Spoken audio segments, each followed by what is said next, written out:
ain't this going to be interesting? Took me a bit to figure it out, but I have this Velcro stuff. This is really cool stuff. I got it from, see if I can stick it together here so you can see. I got it from Amazon, but it's Velcro strips. It comes in a big roll, I think, over here like this.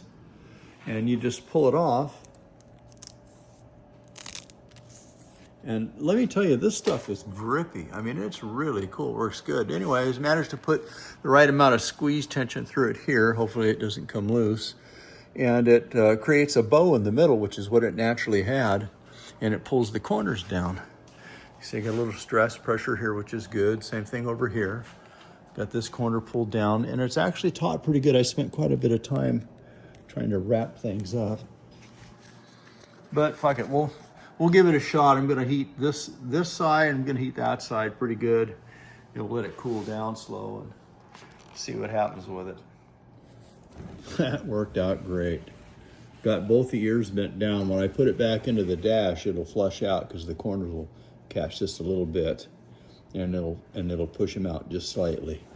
So this will lay nice and flat, and this should look a lot better too, especially from the driver's side. But the difference is quite remarkable. I mean, it's almost beautifully straight. So in it goes. We'll see how it works. I got to hook it up yet, but I'm telling you, buddy, what a difference. That's just, I mean, look at it from this side. You remember how much that was sticking out. I mean, it's just so nice and smooth in there now. It's hard to believe. Anyway, corners are all nice and tucked in, and it just looks perfect. Looks like a glove box. That's just about as perfect as I could get, as I could ask for. I couldn't ask for this to be any better. It is just pure perfect. Just in case you guys wanted to know, if you had somebody take your radio and replace your radio, pull the dash panel off and replace the radio, I fought that. I had the first guys I had do my radio, they really bent this up badly because they didn't know how to get this off without pulling this and reefing it back. It was awful.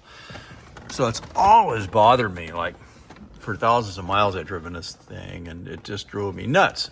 So in any event, it worked. I got it banded up. I held everything perfectly in place. I heated it gently. You can see it's just perfectly flush. Looks almost brand new. I heated it up real gently and then heated it up a little bit more. And as soon as I saw the plastic start to droop down just a little bit, that was it. And I sprayed a little nice cool water on it to cool it off quickly and got it all nice and cool, and it's held its shape. I've just slid it back in.